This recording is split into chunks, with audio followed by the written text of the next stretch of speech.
अस्सलामुअलैकुम, मेरा नाम उमर हसन है और आज हम बात करने लगे उस फोर्स, उस ताकत की जो हर कामयाब आदमी के साथ है। वो है ताकत सेल्फ बिलीफ की, सेल्फ कॉन्फिडेंस की।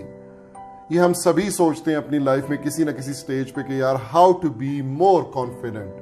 तो इसके ऊपर आज मैं आपके साथ कुछ टिप्स शेयर करूंगा। सबसे पहले तो हमें अंडरस्टैंड करने की जरूरत है सेल्फ वर्थ या सेल्फ एस्टीम की, कि ये क्या चीज़ है और इसको कैसे हमने इम्प्रूव करना है। देखिए, आपको, मुझे, हम सब का अपने माइंड में अपने से रिलेटेड कोई ना कोई इमेज, कोई आइडिया ज़रूर होता है। ये बनता कैसे है? ये हमारी इन्वायरमेंट से, हम जिस स्कूल से पढ़े हैं, जिन लोगों में उठते बैठते हैं, अपनी फैमिली से कुछ ओपिनियंस, फीडबैक आती है, फिर कुछ हमारे अपने तजुर्बात, अपने एक्सपीरियंसेस होते हैं। हम उनकी बुनियाद के ऊपर अपने आप को किसी चीज़ में अच्छा या किसी चीज़ में हम कहते हैं कि ज़्यादा अच्छे नहीं हैं। ये सब ओपिनियंस मिलके हमारा सेल्फ इमेज बनाती हैं। इस सेल्फ इमेज, सेल्फ एस्टीम का कॉन्फिडेंस के साथ डायरेक्ट ताल्लुक है। अगर आप अपने बारे में एक अच्छा पॉजिटिव सेल्फ एस्टीम या पॉजिटिव सेल्फ इमेज रखते हैं तो your confidence would be high. इसका फायदा क्या है? अगर आप जिंदगी में कभी फेल हो ना, तो आपको फेलियर को ओवरकम करने में बहुत कम टाइम लगता है अगर आपका सेल्फ एस्टीम हाई है। आप स्ट्रेस और एंजाइटी से भी बचे रहते हैं।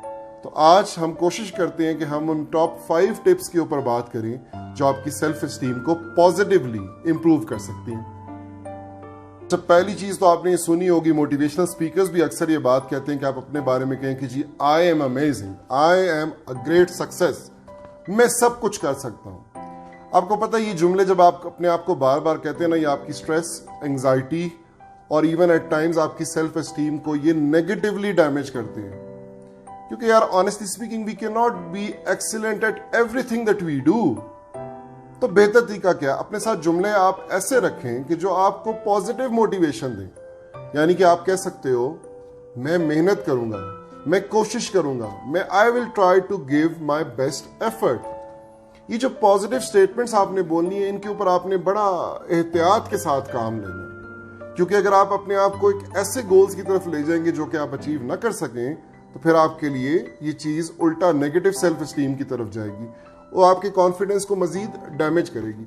अगर आपको यकीन है कि आप एक चीज़ में एफर्ट पुट इन करते हैं, रिजल्ट को साइड पे करके आप you just try, you just put in your best effort, तो आपका confidence is going to increase. अच्छा, जो सेकेंड टिप है वो है आपकी कॉम्पिटेंसी से रिलेटेड। आपने ये अंडरस्टैंड करना है कि आप किन चीज़ों में अच्छे हैं और आपने अपने ज़्यादा वक्त, ज़्यादा एनर्जी उन्हीं चीज़ों में स्पेंड करनी है।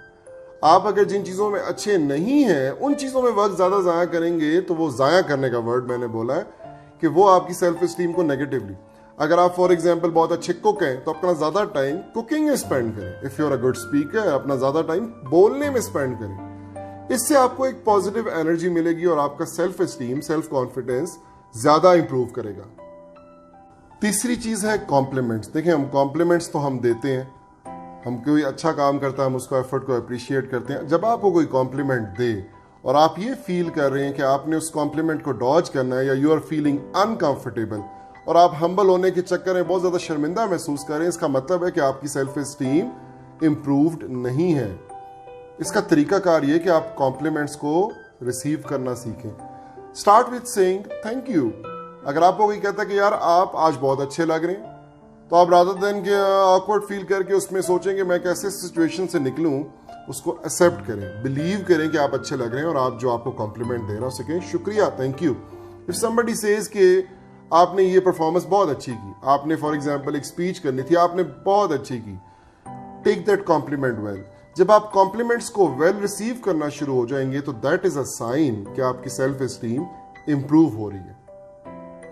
अगला पॉइंट ये कि आपने अपने आप को क्रिटिसाइज कम करना है और अप्रिशिएट ज़्यादा करना है। जब भी आप किसी चीज़ में फेल होते हैं तो आप उसकी डाउनसाइड ज़रूर देखें, लेकिन ओवर क्रिटिकल ना हो।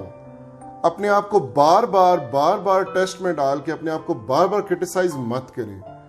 आप सोचें कि आपके पास जो सलाहियत है, जो आपकी एनर्जी है, जो आपकी एफर्ट है, अगर आप उतना पुट इन कर रहे हो तो दैट इज़ गुड इनफ। अपने उस पॉजिटिव साइड की तरफ देखें रादर देन कि आप अपने आप को ओवरली क्रिटिसाइज करें, बिकॉज उससे फिर आपकी सेल्फ एस्टीम पे एक नेगेटिव इम्पैक्ट आएगा। और सबसे इम्पॉर्टेंट बात यह कि आपने अपनी ट्रू वैल्यू और वर्थ को अंडरस्टैंड करना है। जब आप अपनी सलाहियतों को, अपनी क्वालिटीज़ को एवेल्यूएट करें तो अपने बारे में एक क्लियर आइडिया रखें कि आप अपनी जो भी जॉब या जिस भी रोल के अंदर आप हैं, अगर आप एज ए स्टूडेंट हैं तो स्टूडेंट के तौर पे देखें कि आपकी वैल्यू क्या है, किन चीज़ों में आप बहुत अच्छे हो, एक्सेल कर रहे हो। आप उन्हीं चीज़ों की बुनियाद के ऊपर आपकी सेल्फ इस्टीम डेवलप होगी और आप ये समझें कि कौन सी चीज़ें ऐसी हैं जो आपने अपने उस रोल को इफेक्टिवली परफॉर्म करने के लिए इम्प्रूव करनी है। तो आप इन चीज़ों के ऊपर सोचिए ज़रूर। मुझे उम्मीद है कि मेरा आज का मैसेज, जो कि एक एडवाइस के ऊपर, ओपिनियंस के ऊपर बेस्ड था, इससे आपको ज़रूर फ़ायदा हुआ होगा। लाइक कीजिए, शेयर कीजिए और मेरे चैनल को ज़रूर सब्सक्राइब कीजिए।